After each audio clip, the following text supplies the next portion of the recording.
pertemuan yang saya katakan nanti akan memakan korban.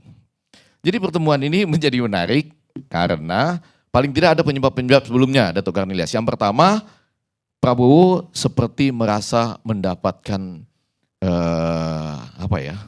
setelah bagaimana cara mengungkapkannya supaya tidak ada yang jangan durian runtuh gitu, jangan.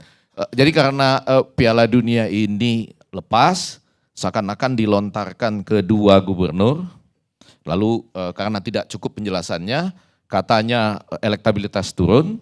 Nah pada saat itu Prabowo menjadi naik, betul ya? Momentum mungkin momentum. Oh momentum, mendapatkan momentum. Ya. Nah, Anda bukan ahli Prabowo ya, bukan ya? Itu judul buku saya tuh momentum. Oh momentum, wah terima kasih. Keren nih. Malam ini banyak ahli loh ini. Ahli momentum dengan bukunya. Sementara Bang Anies Baswedan agak diam ya dalam masalah. Ini kita bilang diam, senyum juga. Jadi menarik nih koalisi besar. Ya koalisi besar atau kecil nih. Senyum aja orang, diam aja orang tersenyum soal Piala Dunia ini. Bang Anies Baswedan diam ya, orang juga senyum. Diam juga tersenyum orang. Kenapa diam gitu? Dan karena kenapa kita tersenyum? Karena dia yang diuntungkan. Tapi keuntungannya langsung ke Prabowo kelihatannya untuk sementara. Iya, Prabowo Ya. juga diuntungkan. Betul. Nah kalau orang membacanya Pak Jokowi seperti mengimbangi apa yang sedang dilakukan oleh PDI Perjuangan, tapi pasti ya Arya Bima ya, Mas Arya Bima yang menjelaskan. Saya rasa hubungannya ini bukan patah arang, jangan-jangan poco-poco. Iya, ini ungkapan Bu Megawati loh 2015. Baju mundur maksudnya. Iya betul, jadi seperti apa tuh, balenggang patah-patah, ngana pe goyang pica-pica, ngana pe body poco-poco, tapi cuma ngana yang paling cinta, cuma ngana yang paling disayang, tapi cuma ngana yang suka bikin pusing, kurang lebih itu ya. Betul kan? Ini.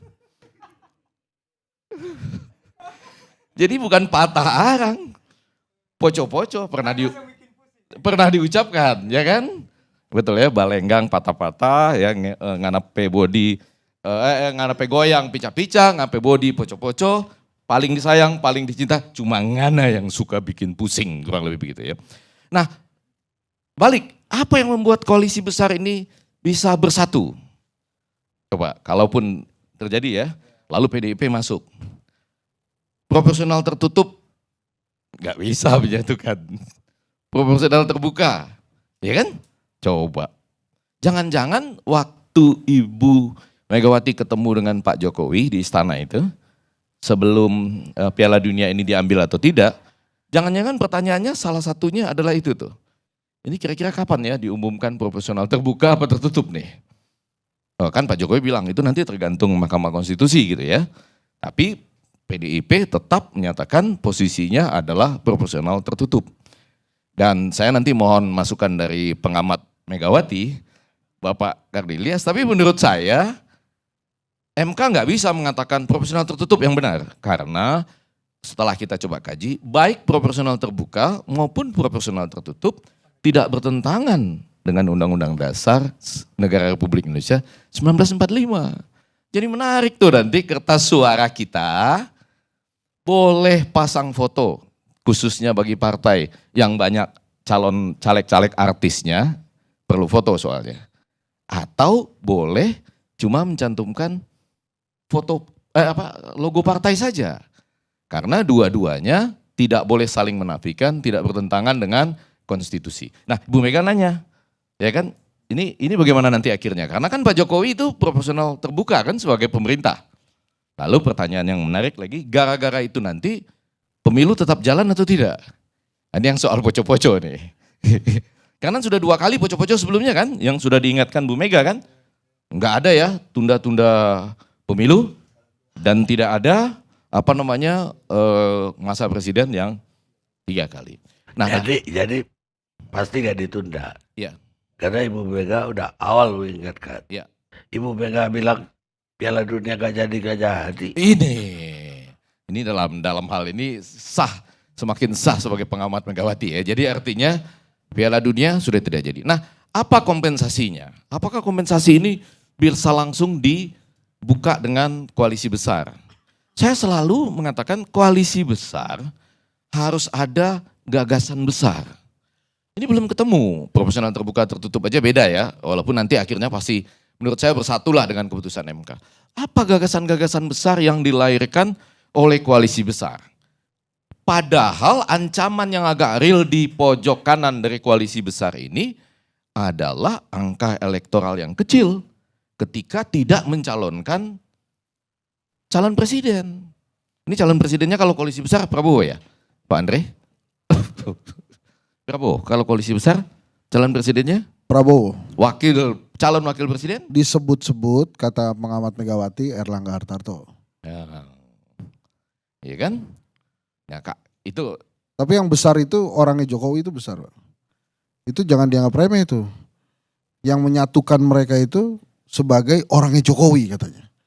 Iya, oke lah. Jadi Prabowo dengan salah satu calon wakil presiden disebut-sebut Gaga. Nah Ganjar adanya tidak jadi jadinya. Belum dari situ. Wih. Ya enggak, udah di luar. Udah di luar itu ya. Hmm. Jadi saya ini agak terakhir-terakhir ini menarik loh melihat koalisi besar apa kecil nih. sambil saya menjelang sahur itu kan saya masih nonton preman pensiun tuh ya. Sambil sahur tuh saya masih nonton preman pensiun tuh. Datuk Karni Ilyas. Sambil sahur masih nonton preman pensiun, saya lihat sekarang di preman pensiun tuh ada peningkatan.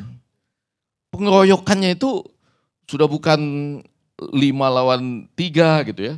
10 lawan 1 juga ada pengeroyokannya gitu. Jadi kalau ini hanya dibaca dalam konteks besar melawan yang kecil tanpa gagasan besar, bahkan dari sekarang tidak ketahuan siapa capres dan cawapresnya, otomatis ini Megawati nggak bisa gabung lah atau PDIP nggak bisa gabung. Nanti tolong Mas Arya ya, karena ini tidak membawa calon presiden bagi PDI Perjuangan kalau koalisinya besar dengan catatan seperti ini. Enggak, kalau Pak Jokowi enggak lihat begitu. Ada saya masih punya banyak loh. Iya. 5. Ya Anda marah 1, enggak apa-apa 5. Iya 5. Enggak, ada.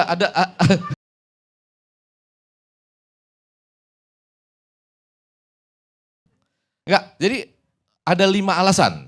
Oh, Bukan, ada 5 teman saya. Iya.